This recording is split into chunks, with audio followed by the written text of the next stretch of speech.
Happy new year. God bless you. எப்படி இருக்கிறீங்க? இந்த புது வருடத்துக்குள்ளார நுழையிற இதை கேட்கிற பார்க்கிற என் அன்பு சகோதர சகோதரிகளே, உங்களை எல்லாரையும் இயேசு கிறிஸ்துவின் நாமத்தினாலே நான் வாழ்த்துகிறேன். ஒரு இனிய நல்ல புத்தாண்டு ஆசீர்வாதத்தை இயேசுவின் நாமத்தினாலே உங்களுக்கு கூறுகிறேன். ஆமென். அல்லேலூயா. இந்த வருஷம் நீங்கள் நல்லா ஜாய்ஃபுல்லாக இருப்பீங்க, நல்ல ஆரோக்கியமான வாழ்க்கை வாழ்வீங்க. கர்த்தர் அதற்குண்டான எல்லா அனுகூலங்களையும் உங்களுக்கு செய்வாராக. ஆமென்.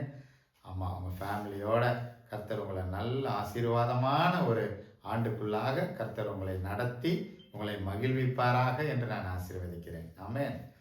உங்களுக்கு ஒரே இந்த வருடத்தில் ஒரு நல்ல ஒரு தீர்க்க தரிசன ஒரு வார்த்தையை சொல்லும்படி நான் விரும்புகிறேன். அல்லேலூயா.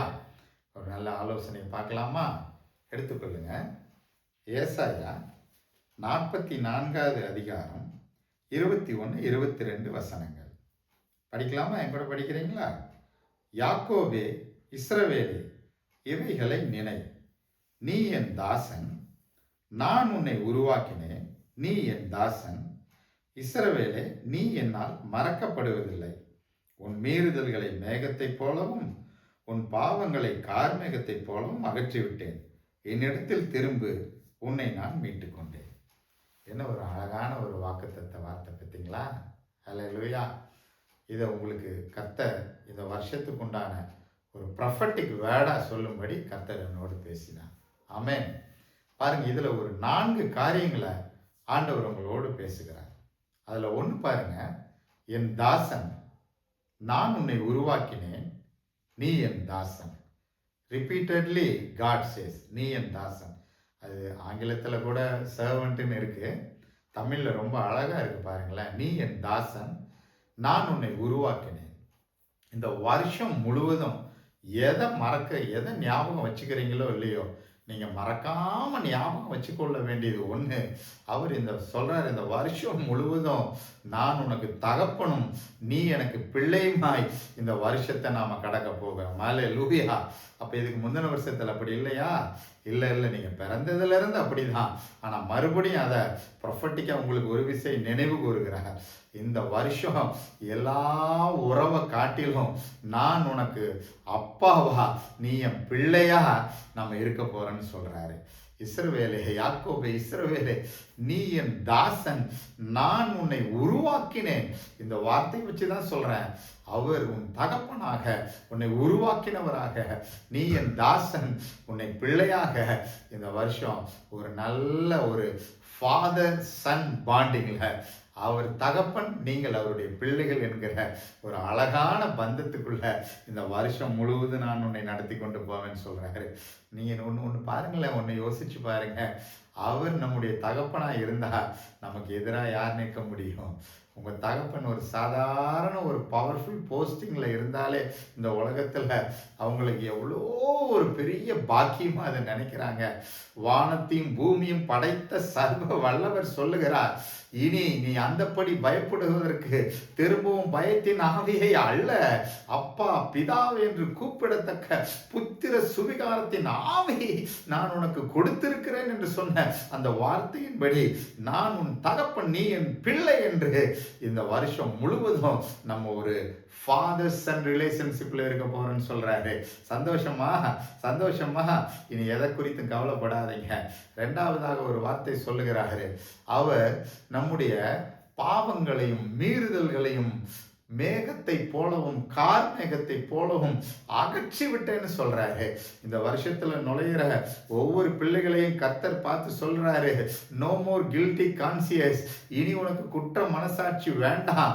இனி உனக்கு குற்ற பார்வையோடு கூட உன்னை நீயே பார்த்துட்டு இருந்தல்ல, அந்த தாழ்வு மனப்பான்மை வேண்டாம். கர்த்தர் சொல்றார், ஒரே ஒரு வார்த்தை மாத்திரம் நீ சொல்லு, இயேசுவே உங்க ரத்தத்தினால என்ன கழுவுங்கன்னு சொல்லி இந்த வருஷத்துல அடியெடுத்து வைக்கிற ஒவ்வொரு பிள்ளைகளையும் பார்த்து கர்த்தர் சொல்றாரு, உன் பாவத்தையும் உன் மீறுதல்களையும் நான் மேகத்தை போலவும் கார்மேகத்தை போலவும் நான் அகற்றி போடுகிறேன் என்று சொல்லுகிறாரு. யார் உன்னை எப்படி பார்த்தாலும் கவலைப்படாதீங்க. ஒரே ஒரு வார்த்தை, இயேசுவே உங்க ரத்தத்தால என்னை கழுவிடுங்கப்பா. இந்த வருஷத்துல நீங்க அப்பா நான் உன் பிள்ளை ஆண்டவரேன்னு ஒரு வார்த்தை சொல்லும் பொழுது கர்த்தர் சொல்றாரு, அது எப்படிப்பட்ட பாவமோ, அது எப்படிப்பட்ட மீறுதல்களோ, அவைகளை நான் மேகத்தை போலவும் கார்மேகத்தை போலவும் அகற்றி விடுவேன் என்று கர்த்தர் சொல்லுகிறார். ஒரு அல்லேலூயா சொல்லுங்க பார்க்கலாம். ஒரு அல்லேலூயா, அல்லேலூயா. மூன்றாவதாக, நான் உன்னை மீட்டு கொண்டேன் என்று கர்த்தர் சொல்லுகிறார். பாருங்க, என்ன ஒரு அழகான வார்த்தை பாருங்க. Redeemer, is a redeemer. God is a redeemer. அவர் நம்மை மீட்டு கொண்டேன் என்று சொல்லுகிறார். நான் உங்களுக்கு சொல்லட்டா, நிறைய பேர் நினைக்கிறீங்க, பிரதர் நான் இந்த கடன்ல சிக்கிக்கிட்டு இருக்கிறேன் பிரதர், நான் இந்த வலியவர்கள் இடத்துல ஒரு எளியவனா சிக்கிக்கிட்டு இருக்கிறேன் பிரதர், நான் இந்த மனிதர்களிடத்துல சிக்கி கொண்டு இருக்கிறேன், அல்லது நான் இந்த அதிகார இடத்துல சிக்கி கொண்டு இருக்கிறேன், அல்லது நான் இந்த சூழ்நிலையில சிக்கி கொண்டு இருக்கிறேன், இந்த வியாதியில சிக்கி கொண்டு இருக்கிறேன்னு சொல்லி யாரெல்லாம் ஏதோ ஒரு காரியத்துல சிக்கி கொண்டிருப்பதை போல ஒரு ஒரு ஒரு பொல்லாத ஒரு ஒரு ஒரு ஒரு ஒரு காலகட்டத்தில் இருக்கிறதா நினைக்கிறீங்களோ, ஃபீல் பண்றீங்களோ, கர்த்தர் அவர்களை பார்த்து சொல்லுகிறார், அந்த சிச்சுவேஷன்ல இருந்து, அந்த வியாதியிலிருந்து, அந்த கடனில் இருந்து, அந்த பொல்லாத மனிதர்கள் மத்தியில் இருந்து, அந்த அதிகாரத்தின் கைகளில் இருந்து, அந்த வலியவர்கள் இடத்திலிருந்து நான் கர்த்தர் உன் தகப்பன் நான் உன்னை மீட்டுக் கொள்ளுகிறேன் என்று கர்த்தர் சொல்லுகிறார். எவ்வளவு ஒரு அழகான ஒரு வாக்குத்தத்தம் பாருங்க. ஒரு அல்லேலூயா சொல்லுங்களேன். ஒரு அல்லேலூயா. பாருங்க, திரும்பவும் சொல்றேன், அவர் உங்களுடைய பாவத்தையும் உங்களுடைய மீறுதல்களையும் கார்மேகத்தை போலவும் மேகத்தை போலவும் அகற்றி போடுகிறார். மற்றும் நீங்க எதிலெல்லாம் சிக்கிக்கிட்டு இருக்கிறீங்களோ அதில இருந்து கர்த்தர் உங்களை மீட்டுக் கொள்ளுகிறார். அதற்கு முன்பதாக முதலாவதாக அவர், நான் உன் தகப்பன், நீ என் பிள்ளை என்று உங்களை அழகாய் அன்பாய் கூப்பிடுகிறார். எவ்வளோ ஒரு நல்ல தேவன் பாருங்க, எவ்வளோ ஒரு அழகான தேவன் பாருங்க.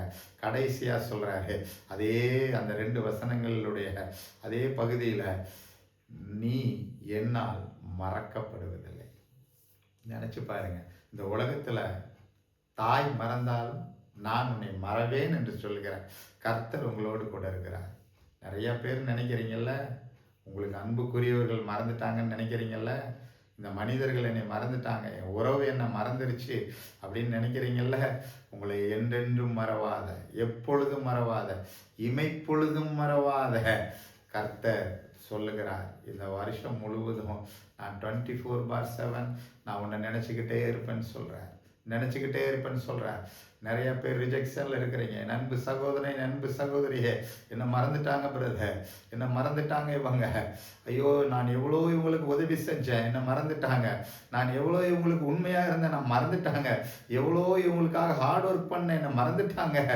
ரிஜெக்ஷனில் நிறைய பேர் இருக்கிறீங்கல்ல, கர்த்தர் உங்களை பார்த்து சொல்லுகிறார், நீ என்னால் மறக்கப்படுவதில்லை, நீ யார் மறந்தாலும் கவலைப்படாதே என் சகோதரனே சகோதரியே. இந்த வருஷம் முழுவதும் 24/7 இமை பொழுது கூட நான் உன்னை மறக்காமல் என்னுடைய உருக்கமான இரக்கங்களினால் நான் உன்னை அணைத்து கொண்டு சேர்த்து கொள்ளுவேன் என்று கர்த்தர் சொல்லுகிறார். ஒரு அல்லேலூயா. இந்த 4 காரியங்களை கர்த்தர் இந்த வருஷம் உங்களோடு கூட வருகிறார். இந்த 4 காரியங்களை மறக்காதீங்க. ஒன்று சொல்லுங்க பார்க்கலாம். முதலாவதாக, அவர் என் தகப்பன், நான் அவர் பிள்ளை. இதை ஒருபோதும் மறக்க மாட்டேன். 2வது, அவர் எப்பொழுதும் அவர் தாட்டில் என்ன வச்சிருக்கிறாரு. இந்த உலகம் என்ன மறக்கலாம், இந்த உறவுகள் என்ன மறக்கலாம், ஆனா என்னை மறக்காத நேசர் ஒருவர் இந்த ஆண்டு முழுவதும் என்னை நினைத்து கொண்டே இருக்கிறார். 3வதாக, நான் கில்ட்டி கான்சியஸோட இந்த வருஷத்துக்குள்ள நுழைய போறது இல்லை. அவர் என் பாவங்களையும் என் அக்கிரமங்களையும் என் மீறுதல்களையும் மேகத்தை போலவும் கார்மேகத்தை போலவும் அகற்றி விட்டார். நான் அவருடைய இரத்தத்தால் கழுவப்பட்ட பிள்ளையாக போகிறேன். 4வதாக, எந்த சூழ்நிலை என்னை சிக்கி கொண்டது போல உணர்ந்தேனோ, எந்த சூழ்நிலை, எந்த நபர்கள், எந்த அதிகாரம், எந்த கடன், எந்த வியாதி என்னை சிக்கி கொண்ட வாழ்க்கைக்குள்ளாக வைத்திருப்பது போல வைத்திருந்ததோ, அவைகளிலிருந்து இந்த வருடம் கர்த்தர் என்னை மீட்டுக் கொள்ளுகிறார். நான் அவைகளிலிருந்து வெளியே வந்து விட்டேன், மீட்டுக் கொள்ளுகிறார். ஒன்றே ஒன்றுதான் அவர் சொல்றாரு, நீ என்னிடத்தில் திரும்பு, நீ இவைகளை நினை. எப்பொழுதும் நீங்க கர்த்தரை நினைக்கிறதுல, அவரோடு கூட உறவாடுறதுல ஸ்ட்ராங்கா இருங்க. அவரோடு கூட திரும்ப எங்க இருந்தாலும், எந்த சூழ்நிலையில் இருந்தாலும், நான் உங்ககிட்ட வந்துடுறப்பான்னு சொல்லி அவரிடத்துல திரும்பிடுங்க. இதை 2 காரியத்தை மாத்திரம் நாம் செய்யும் பொழுது, அந்த 4 விதமான ஆசீர்வாதங்களும் தீர்க்க தரிசன வார்த்தைகளோடும் கூட இந்த வருஷம் முழுவதும் கர்த்தர் உங்களை பாதுகாப்பாராக. ஆமென். மறுபடியும் சொல்லுங்க, அவர் என் அப்பா, நான் அவர் பிள்ளை. அவர் இமைப்பொழுது கூட என்னை மறக்கறதில்லை. அவர் என் பாவங்களை நினையாமல் என் மீறுதல்களை அக்கிரமங்களை அகற்றி போட்டு விட்டார். அவர் நான் எப்படிப்பட்ட சூழ்நிலைகளை சிக்கி கொண்டிருந்தாலும் இன்றைக்கு அவர் என்னை மீட்டு கொண்டார். இதை சொல்லி கன்ஃபஸ் பண்ணி இந்த வருஷத்துல ஆனந்த துதி ஒளி சத்தத்தோடு கூட, ஒரு மகிழ்ச்சியின் ஆரவாரத்தோடு கூட இந்த வருடத்துல கர்த்தர் நுழையும்படி இந்த வாக்குத்தத்தங்களோடு கூட கர்த்தர் உங்களை ஆசீர்வதிக்கிறார். இயேசுவின் நாமத்தினாலே இதை கேட்கிற ஒவ்வொருவருக்கும் இந்த வார்த்தைகள் அவர்கள் வாழ்க்கையிலே ஆம் என்றும் ஆமேன் என்றும் அப்படியே நடப்பதாக என்று சொல்லி உங்களை வாழ்த்துகிறேன். மறுபடி ஒரு விசை happy new year. God bless you. Amen.